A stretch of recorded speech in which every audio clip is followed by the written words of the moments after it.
Assalamualaikum warahmatullahi wabarakatuh. Selamat datang kembali di channel Pen and Fashion, channel yang menyuguhkan video cerita bergambar seputar misteri. Simak terus video dari kami.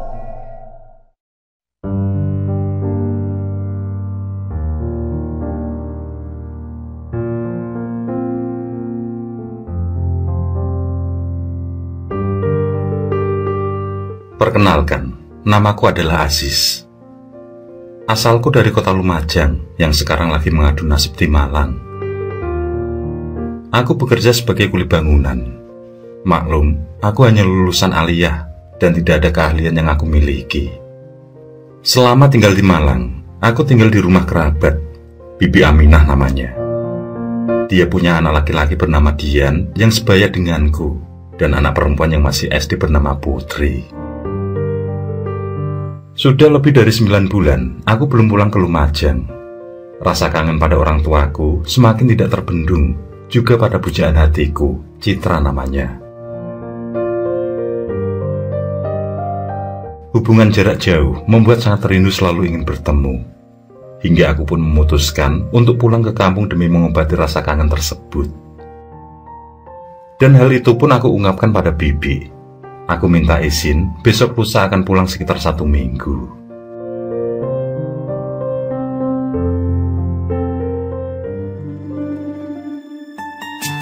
Hari itu, sebelum memulai keberangkatan pulang ke Lumajang, aku mulai menservis sepeda motorku ke bengkel langganan. Motor keluaran 2010 itu memang lumayan tua, tapi aku telah menservis secara berkala, sehingga tidak pernah ada gangguan ketika berkendara. Sepeda motor itu juga menjadi kenanganku di awal pertemuan dengan Citra. Sangat banyak kenangan pahit dan manis, sehingga aku enggan menjualnya. Tepatnya pukul 10 pagi, aku sudah mempersiapkan segala keperluan. Sebenarnya Dian, keponakanku juga ingin ikut, tapi karena tidak sedang libur, maka terpaksa aku pulang sendiri.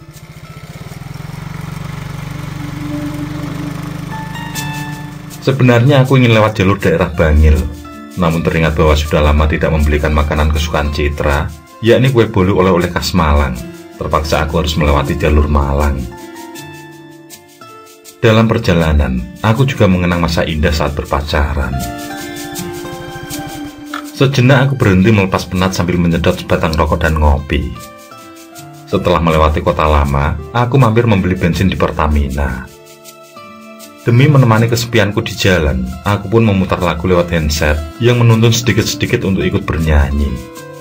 Waktu menunjukkan pukul 14.30, sedangkan aku masih berada di Malang Selatan.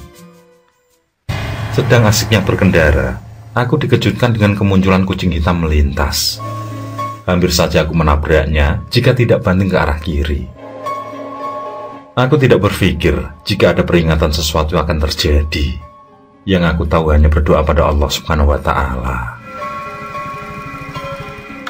Untuk menenangkan pikiran, aku mampir dulu ke masjid untuk melaksanakan kewajiban sholat asar. Pukul 4 lebih, barulah aku melanjutkan perjalanan. Sesekali aku menengok ponsel, di mana Bibi selalu menanyakan keberadaanku. Aku membalas agar dia tidak usah khawatir. Jika sudah sampai nanti, pasti akan aku kabari. Rupanya, Bibi sangat khawatir denganku. Apalagi dia mempunyai firasat yang kuat. Selama ini apa yang terlintas di pikirannya selalu terjadi jika ia mendapatkan satu firasat. Entah itu firasat baik maupun buruk. Segera ku tancap gas agar tidak kemalaman, karena jalur yang kulewati ke arah Lumajang sangatlah sepi. Kondisi jalan berada di tepi jurang, juga jalan yang berkelok-kelok membuatku berhati-hati. Jalan yang aku lalui memang melewati perbukitan, apalagi dari arah berlawanan beberapa truk bermuatan pasir melintas agak oleng. Terlihat pemukiman warga tidak begitu rapat. Paling banyak 5 rumah saling berdekatan, dan selebihnya paling berjarak 1 kilometer lagi baru ketemu pemukiman yang lain. Itu saja kadang hanya 2 rumah.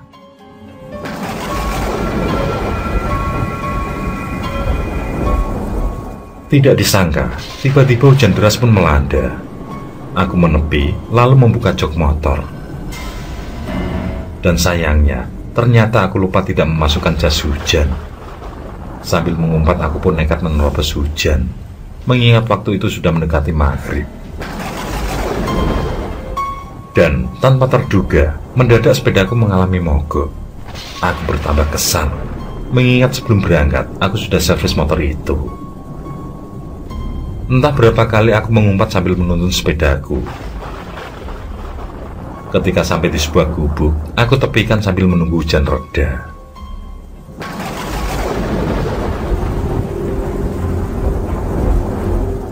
Hari mulai gelap. Berbekal senter cahaya dari ponsel, aku mulai konsentrasi mengotak-atik sepedaku. Umpatan kekesalan terus saja mengalir dari mulutku. Memang, aku sering melontarkan kata-kata kasar setiap kali tidak suka dengan sesuatu. Begitupun ketika sedang bercanda dengan kawan-kawan. Hal itu sudah melekat semenjak aku bergaul dengan orang-orang lebih tua dariku sewaktu SMP dulu. Pada akhirnya, aku pun merasa lega ketika motorku starter menyala kembali. Secara kebetulan pula, hujan mulai mereda. Dan ketika cuaca benar-benar membaik, dengan bergegas aku langsung tancap gas melanjutkan perjalanan.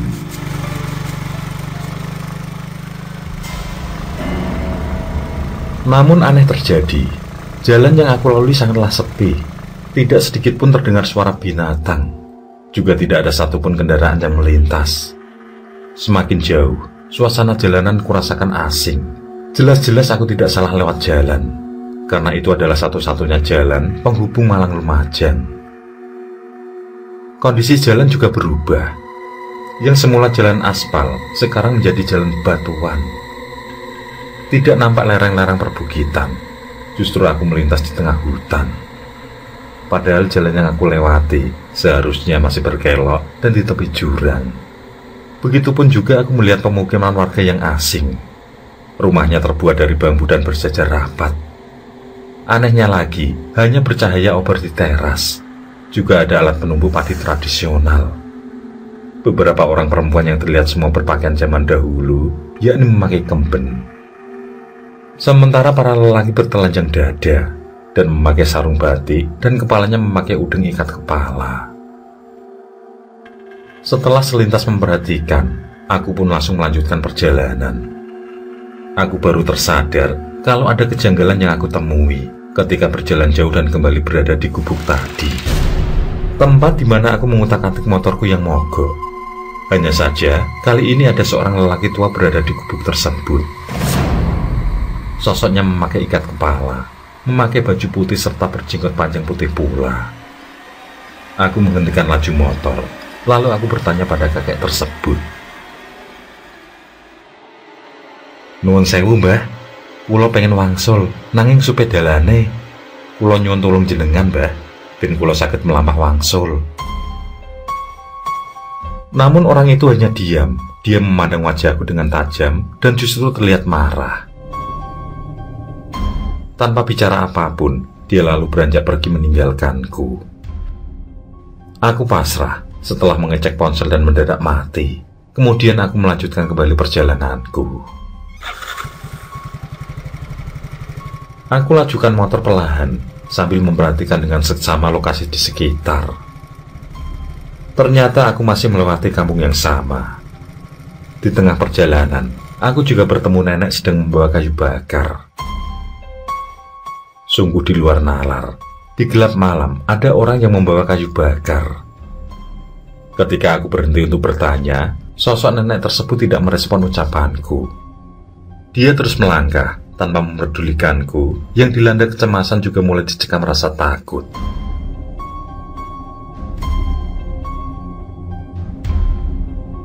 Setelah itu, aku berjumpa dengan seorang kakek yang sedang menaiki jikar. Gerobak zaman dahulu yang ditarik 2 ekor sapi, tampak membawa gabah juga hasil panen yang lain. Namun tetap saja lelaki tua itu diam ketika aku coba menghentikannya. Bukan itu saja, setelah masuk di perkampungan, aku juga melihat berbagai macam makhluk yang tidak berbentuk. Sesekali aku juga mendengar suara tawa kuntilanak di atas pohon yang rindang. Yang paling membuatku merinding hampir putus asa adalah ketika jalanan ditutupi sesosok berbadan besar, berbulu lebat, dengan mata merah besar. Saat aku hendak berbalik arah, di belakang makhluk tersebut terlihat sosok lelaki tua yang aku temui di gubuk tadi. Dan makhluk besar itu pun menghilang, disusul lenyapnya si kakek.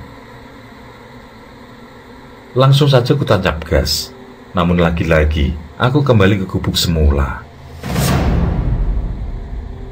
Tapi kali ini, aku melihat sebuah kuburan bertuliskan makam keramat seorang sesepuh yang berada tepat di belakang gubuk. Mohon maaf, karena aku tidak bisa menyebutkan nama yang tertera di makam tersebut.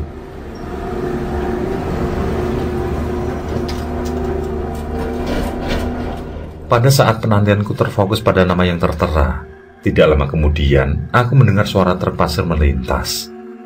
Aku pun sangat berharap kalau truk itu membawa kembali ke jalan yang benar. Namun anehnya, setelah mengikuti dari belakang, tiba-tiba truk itu menghilang begitu saja. Aku menghela nafas panjang untuk menenangkan diri. Kemudian mengucap istighfar dan mulai berdoa sebelum kembali melajukan motor. Kali ini, aku melihat dari kejauhan, banyak orang membawa obor dari atas ke bawah. Penampakan itu diiringi suara gamelan yang tidak tahu berasal dari mana. Dan setelah kuperhatikan dengan seksama, ternyata yang membawa obor tersebut hanya badan tanpa kepala.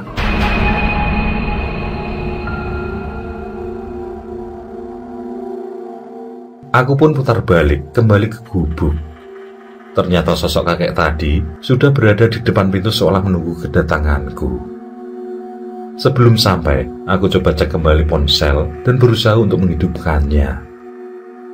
Namun tetap saja tidak menyala. Padahal seingatku, baterainya lebih dari 50%. Saiki kowe ngerti tole. Hati-hati karo lisanmu. Kudu njogo tata krama.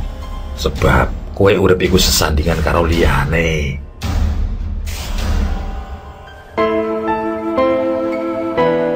Aku menjawab dengan permintaan maaf dan rasa penyesalan.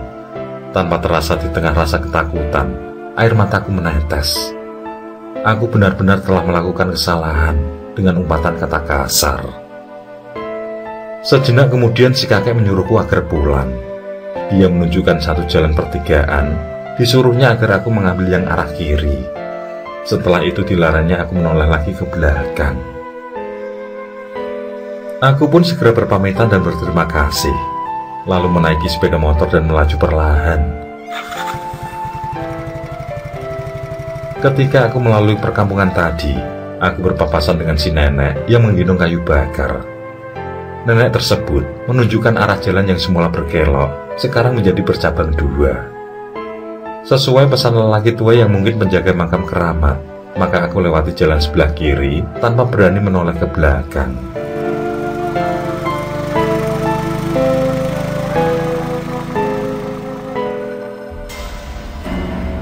Secara tiba-tiba, aku kembali di gubuk makam keramat tadi. Sepedaku dalam keadaan mogok dan hujan masih deras. Namun kali ini, waktu sudah pagi. Ternyata, makam keramat tersebut berada di atas bukit. Terdapat satu pohon beringin besar, serta jalan menurun yang hanya dilalui pejalan kaki. Aku pun bingung, bagaimana aku bisa berada di makam tersebut. Sungguh di luar nalar. Bahkan jalan berbatuan yang tadi aku lewati berkali-kali, yang tampak adalah jurang curam. Sama sekali tidak ada jalan lain. Dengan perasaan tidak karuan, aku berhati-hati menurunkan sepeda motorku. Kondisi jalanan yang licin pun membuatku terjatuh. Dan di saat itu pula, aku tidak teringat apa-apa.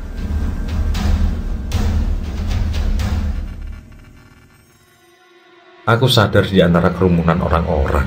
Ternyata aku dibawa ke salah satu rumah warga setempat. Sejenak mereka memberikan segelas air putih ketika melihatku siuman. Dan salah satunya berucap syukur alhamdulillah atas keselamatanku. Aku sendiri hanya terdiam. Yang setelah benar-benar sadar, barulah aku menceritakan apa yang telah menimpaku semalam. Dek kene angker le, akeh bangsa halus. Alhamdulillah kowe selamat. Lelaki tua itu yang berujar itu melanjutkan, jika sering terjadi kecelakaan di sekitar lokasi yang selalu merenggut nyawa. Bahkan ada pula yang diketahui menghilang tanpa jejak. Ketika aku mendengarkan setiap kisah dari warga, perasaanku semakin tegang saja. Tuhan benar-benar masih memberiku kesempatan untuk memperbaiki segala tabiat burukku. Di dalam hati aku berjanji tidak akan menyia-nyiakan kesempatan yang Tuhan berikan. Dan sifat yang pertama aku perbaiki adalah ucapan kasarku yang menjadi kebiasaan. Aku tidak mau lagi mengumpat. Tiba-tiba, ponselku yang semula mati terdengar berdering. Aku mendapatkan panggilan dari Dian sebanyak 23 kali. Ketika aku angkat, ternyata Bibi yang menghubungi dengan penuh kekhawatiran. Aku beralasan meyakinkan Bibi kalau semua baik-baik saja. Aku terlambat sampai Lumajang karena motorku mogok maghrib tadi.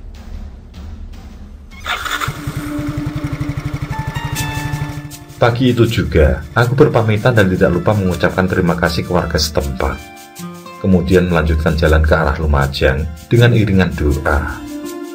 Sepanjang perjalanan, aku terus berzikir meski suasana tidak di malam hari. Inilah kisahku yang hampir membuatku menghilang ke alam lain. Dan dengan pengalaman tersebut, kini aku lebih berhati-hati dan lebih mendekatkan diri pada Allah SWT.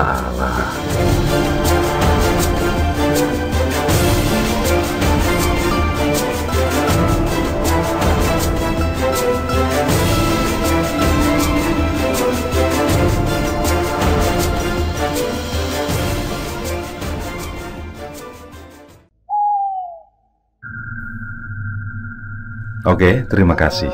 Semoga kawan-kawan terhibur, dan untuk ke depan, semoga channel ini bisa lebih baik lagi. Akhirul kalam, wassalamualaikum warahmatullahi wabarakatuh.